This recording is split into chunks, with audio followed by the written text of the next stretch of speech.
I've just been sitting here thinking about this for the past couple of days on how I wanted to put this together for you guys. One thing, the biggest conversation that's been going on right now is the schedules as well as the Celebration Bowl and how all of this affects SWAC programs. Well, we're going to talk about exactly what's going on here, how, trying to give to get just a little bit and things of that nature. And I'm trying to come up with a couple of solutions. Hopefully it's something that can be used that can help, forge us forward as far as what we're looking to accomplish as far as with FCS HBCU sports. We're going to get into it right after this.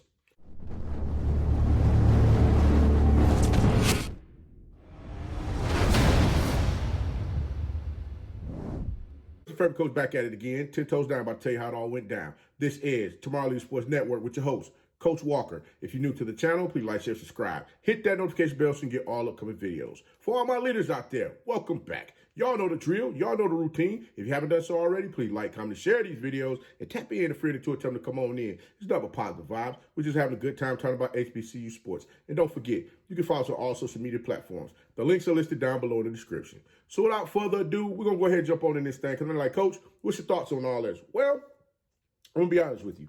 When the news broke about the Celebration Bowl being moved up a week.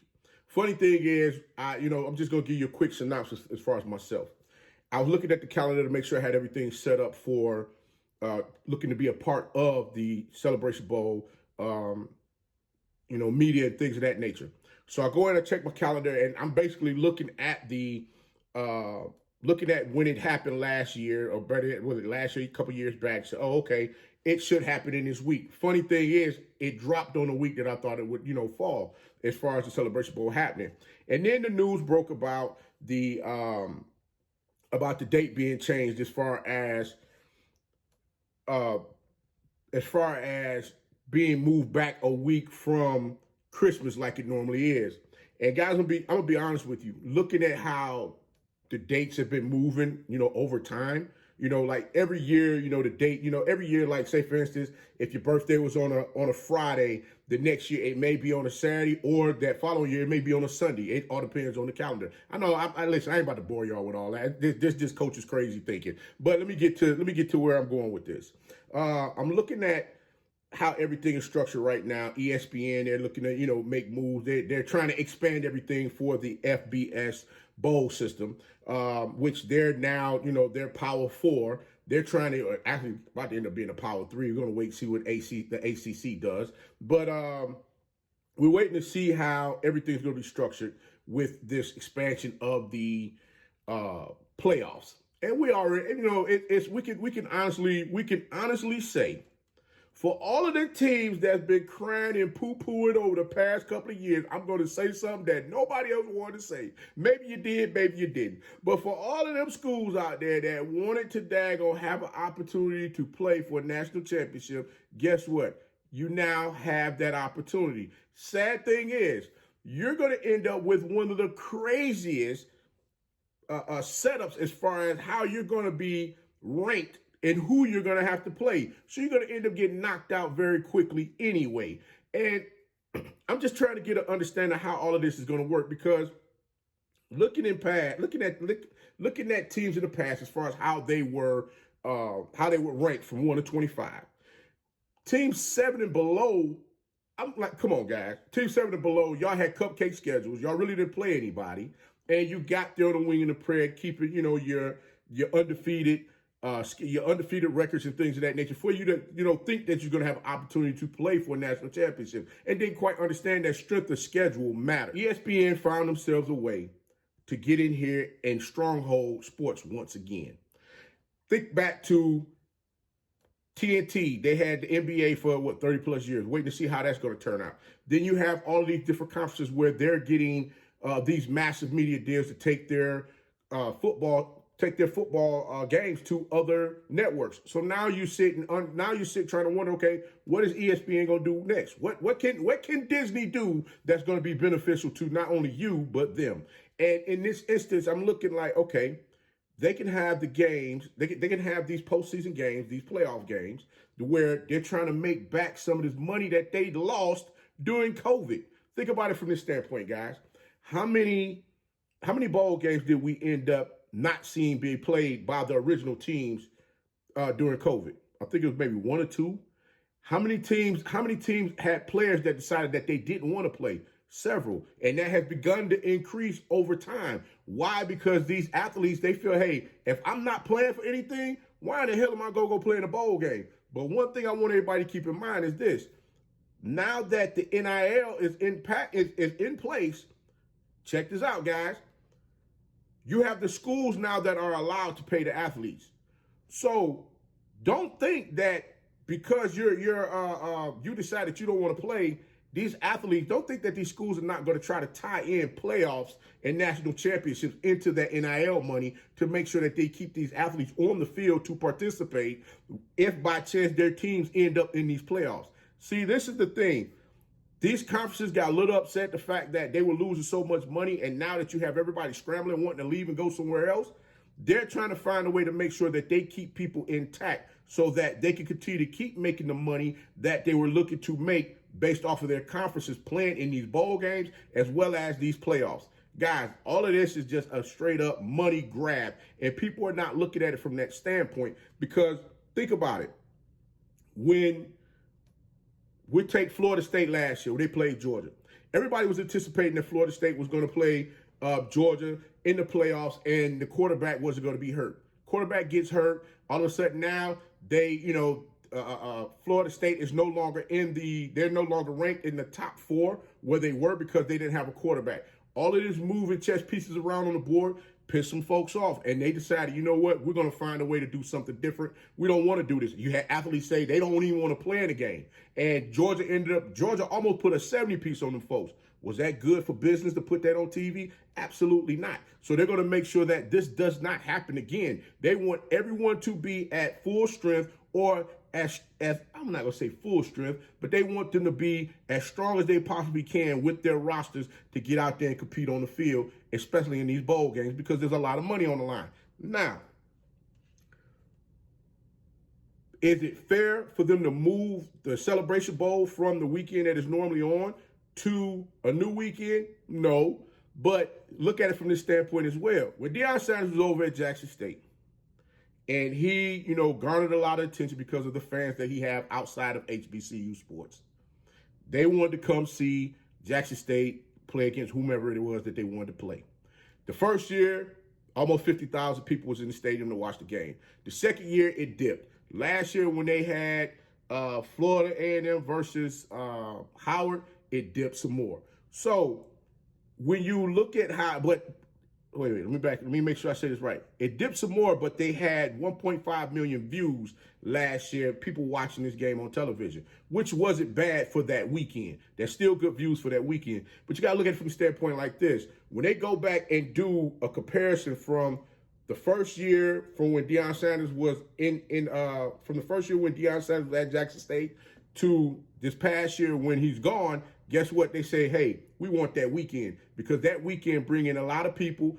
And not only that, but we can go ahead and put our eyes on exactly what it is that we want to put it on and have everybody focused on us. Now that takes away from the Army-Navy game. That takes away from a lot of different things that's going on that weekend, which there's a lot of people out here that have a significant reason to be angry and upset why their weekend is being disturbed, and which has been the way that it has been forever and a day, which leads me to the teams that want to play in the SWAC championship. Now, funny thing is, the season's end for both the MEAC and the SWAC on November 23rd, right? Now, the only problem that I see here with this change is the fact that you have the Bayou Classic and you have the Turkey Day Classic between Alabama State and Tuskegee. Those two games are games that they have every year. Now, people are saying, hey, well, y'all can go ahead and do away with the games, do something different, move that to a different date. Listen, that's not going to happen. That is history that they have that for those programs. That's not going to happen. Even with the Bayou Classic. The Bayou Classic has been going on for over 50 years now. The Bayou Classic. They've been playing against one another since 1932. This is not getting ready to stop. Because if I'm not mistaken, I believe either the state of Louisiana or the city of New Orleans owns the Bayou Classic, which have those two teams playing one another on that date, which is the weekend of Thanksgiving. So where does that leave us? That leaves us with coaches having to now coach. That leaves us with coaches now having to make sure that the twos and the threes on the depth chart, they're now coached up and prepared to come out there and be that next man up to continue to keep playing in the manner which they need to for the team to keep forging forward to winning that championship. That is, if you're dealing with Alabama, well, actually, it's not even dealing with Alabama State, Southern, and Grambling State University. Actually, it's all the teams because of this reason. The season ends the 23rd. The SWAC championship is the weekend after Thanksgiving, which is the first weekend of December, and then you go right in to play the Celebration Bowl there after that. Now, I know a lot of folks is upset, say, wait a minute, coach, but that's not fair. That's a disadvantage for the SWAC. They're not able to get prepared and do the things that they need to do against the MEAC. The MEAC gets to sit back and watch everything that they're doing all season long. Well, guess what? That goes back to what I said before. Offensive coordinators as well as coaches. Now it's time to earn your dollars because – yes, even though that your money may be tied into you getting bonuses and things of that nature, guess what happens? You guys are able to pull this off. You're not able to command more dollars for you to get paid. And that means that these universities and colleges within the SWAC, they're going to have to come up with some more dough to make sure that they're able to pay you or you're going to hit the door. So whichever way you want to take it, you can take it that way. But this is what I'm trying to get you to understand. There's a lot at stake for everyone. The schools will have to pay out more money to these coaches if by chance they're able to find a way to win the championship. And B, these coaches got to come in there and coach up. It's no longer, hey, we got this guy, No, you got to get out here, get the athletes that you need to get into the program and make sure that you're able to do the things that's needed for you to run this mile to win that championship, the SWAC championship that is, to get to the Celebration Bowl and win that as well. Now, looking at the schedule. Well, wait, before I go to schedule. Well, I hope I got everybody to understand where I'm coming from with that. But I mean, again, it's football, guys. The only difference is, yes, you had a week between the Celebration Bowl and you had a week between the SWAC championship and the Celebration Bowl before it was played. Now, you're going straight on into it. Coaches, that mean them offensive coordinators, that mean y'all gonna have multiple daggone playbooks. That you got to bring athletes in there that's going to be smart enough to understand what's going on and know what needs to be done at particular times out there on the field for you guys to do the things that you need to do. Again, you ain't doing it, but add maybe 4, 5, 6 plays to your playbook that can, switch some things up and change the formations here and there on a couple of plays. That's going to leave folks out there guessing as far as what's going on. So I'm sure coaches are savvy enough to get that done. It shouldn't be no real big issue, but I know there's going to be some folks out there that's going to be upset and angry saying, Coach, that's bull junk. We should have time to, sit down and prepare as well. In this instance, you're not going to be able to do it. What other option do you have? Are you going to say you don't want to do it anymore after 2026? That's the only option that's really out there. So the SWAC is going to have to sit down and look at that as well. I know some folks were talking about, hey, change up the schedule. Well, even if you play early, the teams have the opportunity to play, 13 games now? Individual universities are looking to make money off of their games because of the fact that financially the money is not coming into the universities. So it's almost as if you're handcuffed either which way it goes. So you have to make a decision based on what it is that you want to do. Unfortunately, it seems like we're in another situation where it's like robbing Peter to pay Paul, which is not fair. I respectfully understand where everybody's coming from with that. But again, this is where we are. Now, as far as ESPN with the scheduling, yeah, I get what they did with that. Yeah, they gave, SWAC teams more opportunity to have their games showcased on ESPN+. You got a couple of games on ESPN as well as a few on ESPNU. My only problem with that is because of the fact that ESPN holds the cards as far as everything that's going on with FCS, HBCU schools. Matter of fact, just FCS schools, period. And sometimes change might need to be made. I've said this maybe 2 years ago, and I'm sure there's a lot of other individuals out there that may have said it before. It's time to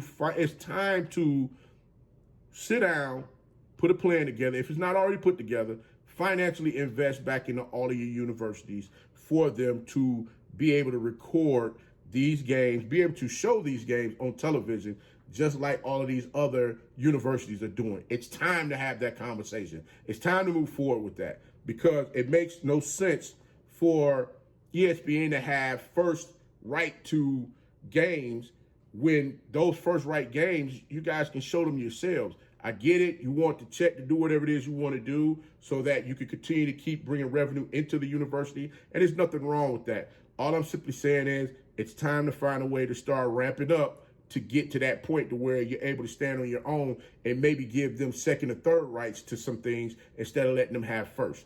That's all Coach is trying to say. Because in the end, I know what I may be saying right now. Some of y'all like, man, that's bull junk. I don't want to hear that. Coach, you out your daggone mind. There's no way in the world we're going to be able to do that.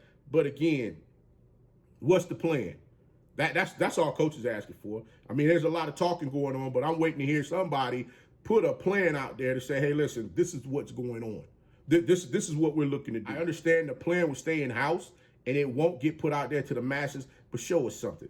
That's all Coach is saying. Again, I enjoy doing the ESPN coverage with the MEAC SWAC Challenge as well as the Celebration Bowl. I enjoy doing both of those. But what I'm saying is when it comes to time that you're getting pushed further back in the line, there's a point in time you have to understand how much is my product really worth. You've already been shown what your product was worth. Now the viewership of the Celebration Bowl is probably going to get split just a little bit more because there's games that's going to be on the same time the Celebration Bowl is going on.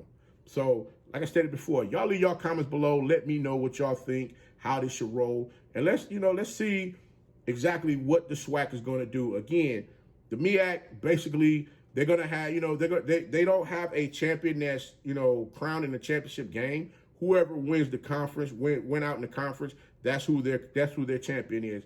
And trying to force them to do something that we all know is not gonna happen.